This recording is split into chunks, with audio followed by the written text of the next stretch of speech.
Hello everybody, welcome back for another video.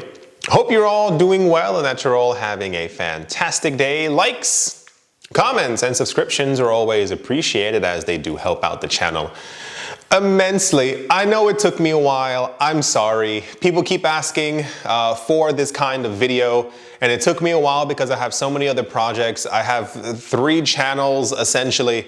I have all these other things I'm doing on the side, other projects as well. But the point is, I'm here.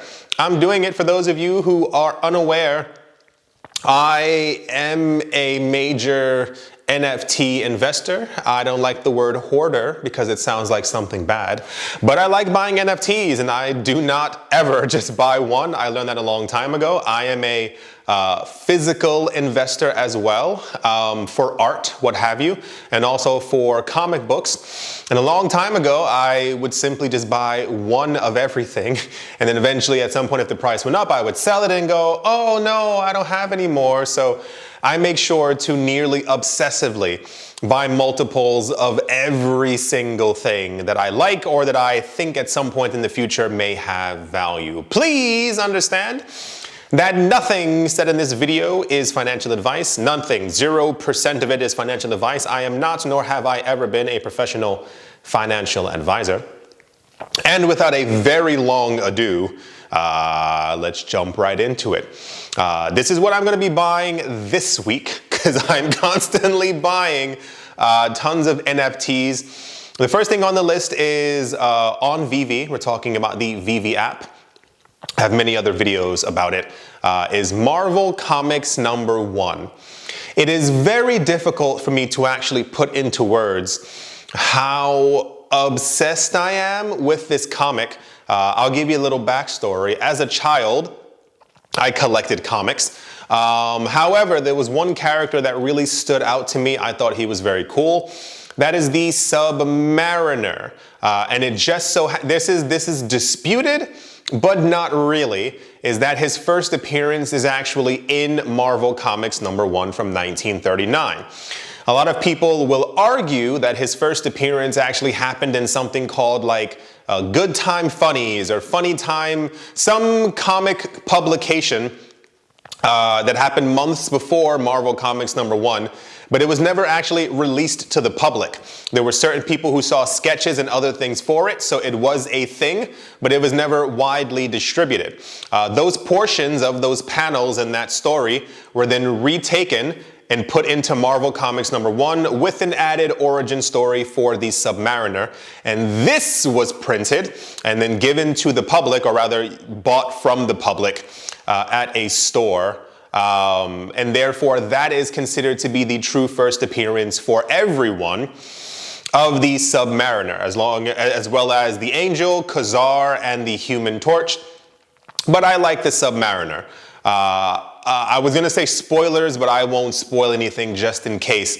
By far, one of my favorite superheroes. I don't think he comes exceptionally close to Miles Morales or even Spider-Gwen for me, but alas, here we are.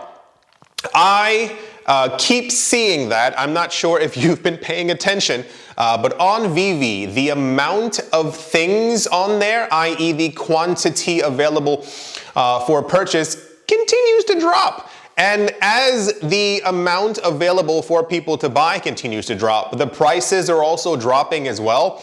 So I'm constantly making sure to accumulate as many things as I possibly can. A lot of these things aren't even on the list. These are kind of like my things I'm going to be buying a lot of. I want to show you something just so you really understand what this comic actually means for me. I have to like hold the microphone. This is Marvel Comics #1. This is the German printing of it. I have the German, the French, the Spanish, and also another American printing. It's the facsimile version, if you will. I really like this. Sorry for the awkward like going down as I'm like holding the microphone. I really like this comic a lot. I think I currently only own on VV around 10 to 15. I don't know the exact number. Every time the price drops, I put more money into the app and continue to buy more. Without spending too much time on Marvel Comics, number one, I was giving you just an explanation. This comic is worth millions in the real world. It almost doesn't exist either. It is considered a ghost, as there are only very few copies actually left. Not many people held on to comics from 1939 or were able to actually find them anymore. So the idea that we have a verified actual Marvel comic digital NFT version that is also scarce in its own way, I'm going to be buying a lot of them. I can't give you an exact number. At the beginning and the middle of every month, I put money onto Vivi and kind of sweep whatever I can, so I will be buying a lot of those. The other thing on the list is the Amazing Spider-Man #1. And I know a lot of people are gonna say, why not Amazing Fantasy? Amazing Fantasy I buy when I can. A lot of times if I'm throwing money into the app, it's roughly $600-700, which converts to gems. A lot of times I find value-wise, I would love to have more copies of Amazing Fantasy. I think a lot of people would. I have, I think, 3 uncommons at the moment. No, maybe 4, I don't remember. Somewhere around that number. But usually if you buy one Amazing Fantasy, then everything else is like, okay, we'll only have a couple hundred for the other things. So I find that with 600 or 700, not financial advice, I can buy several hundred comic books, like that are actual key comic books that people are simply undervaluing. And the Amazing Spider-Man #1, bringing it on back, is one of them. It's currently like less than $30 on the app. This also sells for hundreds of thousands of dollars in the real world. So I've seen before, and this is very important as well if you're looking back at prices and trends and numbers and stuff like that. What was I gonna say? Yes, there we go. The previous all-time highs, I look at these charts to see where it was before, when there were tons of them actually on the Vivi app, and now there's barely any on there. The price is a lot lower. So usually, conservatively, we can say that there's probably going to be at least a 10x to its previous all-time high. I also like the cover. I like the mythology behind it. I also own it in several different languages, and I think it's really undervalued. But a lot of times I make these videos so that, if you will, kind of cringy, but like true believers, the people out there who actually like collecting, like NFTs, and like being inside the space, so that you understand in some way or capacity just how undervalued these things are, because tons of other people don't. So you have a chance to be able to get it at a lower price. I told people that years ago with Bitcoin and Ethereum. Ethereum was $8 and Bitcoin was a couple hundred. And look who's laughing now, because you got it at a lower price. Number 3 is Young Avengers #1. I spoke about this one before. This is a very gigantic, huge, major key issue in the physical comic book world. A lot of people, I believe, on Vivi have no idea what this comic is. It is the first appearance of multiple characters. It's like Hulkling, Iron Lad, oh gosh, someone's brother. Basically, long story short, nearly every single character from the Young Avengers has now been revealed or shown in a Marvel MCU movie or something on the one of the TV shows. I think we're missing just 1 or 2 characters. So it's expected that, as they are gigantic, that they're also going to have a movie, probably a movie more so than a TV show, of their own at some point. And it's just kind of a matter of time. So I'm buying up a lot of them. I tend to, anything less than drop price, I'm gonna buy all of it. I don't know if you saw the other video on the other channel where I was like just recording the screen. If it's less than drop price, it doesn't make any sense to me. So of course I'm gonna buy all of them until I get back to drop price, so that other people can buy at drop price. Why would I, like, some of the major key comics, like especially like first Kamala Khan and like all these other things, were like $2 at some point, and it's like, okay, well that's cool. Realistically, hear me out here. Even if it just goes back to drop price of $7, I've made $5 per comic. I assume that they're gonna go to a lot more because there's like only less than 100 left of all of them. Once again, I digress. Sometimes I sit there and wonder, and I'm like, I don't understand how people don't know. And what's even crazier is that a lot of times when you like sweep an entire floor, people will continue putting comics on for lower prices than the actual floor. Riddle me this. if there's only 10,000 of something, using 10,000 as a general number, 10,000 of something, and the drop price was $6, wouldn't it make sense for you all to minimum just put the price at $100? We cannot buy anything less than 100 because you set the floor price. If you keep lowering, why would you buy something for $7 and sell it for $2? You sell at a major loss.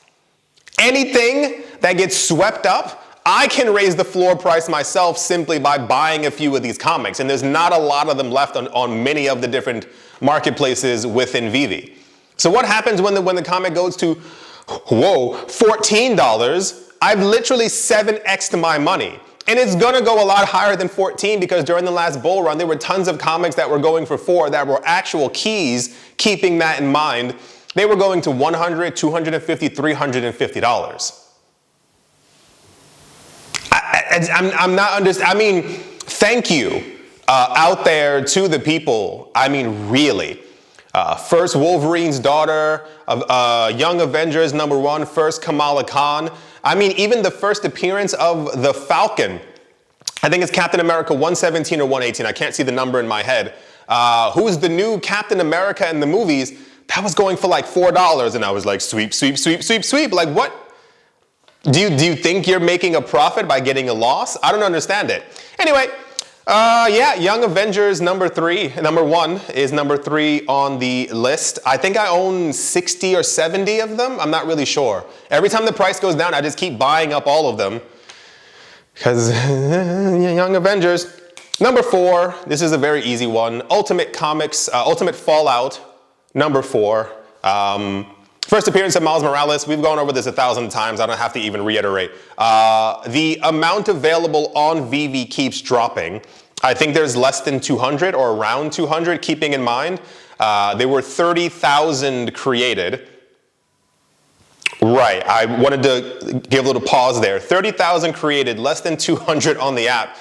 And last I saw, they were like $27.99.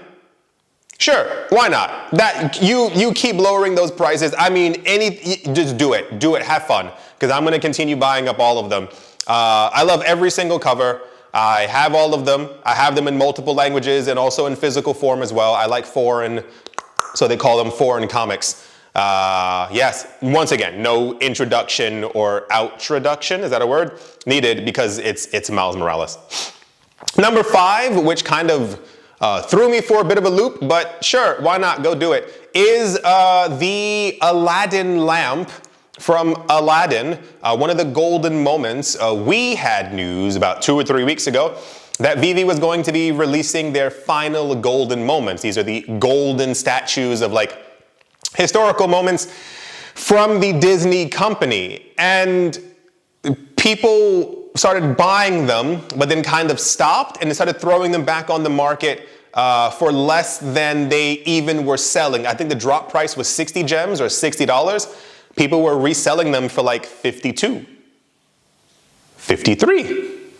So I was like, sure, why not? There's a lot of golden moments that I've been buying. I own multiples of, and listen, it's not even like the more expensive ones, it's also like the cheaper ones, because for those of you who were here earlier in the year, the golden moments were also selling for like 100, 120, same exact rough area where they were. And then by the time we had the bull market rush up in every single market and all the stuff for VeVe was also going up, these things were like $1,100, $1,300. Like the bigger ones like Elsa and C3PO R2D2 were like $5,000, $7,000, $8,000. So in my mind, oh, also especially when you look at the actual, like some of the drop number of editions that these things have, anywhere from 10,000 to like 13,000, there's also like 180 left on the app.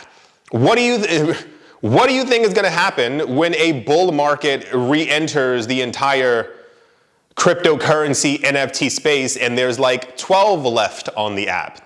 Do you think people are still gonna be selling them, or that you'll be able to buy them for 50-something dollars? Probably not. So I think the most that I own of one is either the Timon and Pumbaa or the what is it?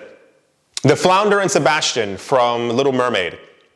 I think I have like 8 or 9 of one of them, because at one point they were, and I was like, anyway, Yeah, the Aladdin lamp. I also have to add it to the collection, and also the Disney D. It is his signature, if you will. Sure, why not? I like when people sell things for less than they should be selling it for. It makes it a lot easier for me to make a lot of profits in the future. And number 6 is a super easy one. This is also absolutely insane. Basically, Ron English everything.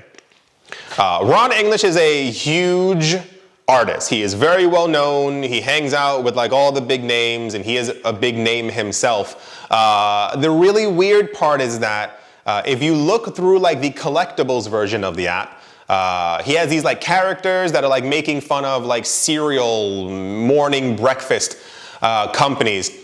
Some of these had editions of like, I think 6,000, 7,000, 8,000 as well. For some of them, there's like 23 left, 32 in total. And people keep selling them for like $17. I think the drop prices on these were like 60 as well. You as the seller set the price for everyone else. If you had set the price at $1,000 minimum for Ron English, we would have no choice but to fork over $1,000. So I also own multiple of all of them, of every single thing that he's released. My favorite one is the flower things, the grin flowers, or the flower grin, because in the real world, those also sell for hundreds and like low thousands, depending on which one that you have. And they're like $12, $15 on Vivi, less than 100 of them left. So, you know, right. I find it very fascinating, the dynamics of markets and the fear that gets instilled in people when other markets are down. Why sell at a loss? Can you, now hear me out. Could you imagine buying a house for $500,000? You see that the housing market goes down, as they tend to from time to time, and then you resell that house for $125,000 2 years later, and you don't need the cash. Keeping this, you know, there's no emergency situation. You simply, whoa, prices are down, so you sell the house that you live in at a major loss.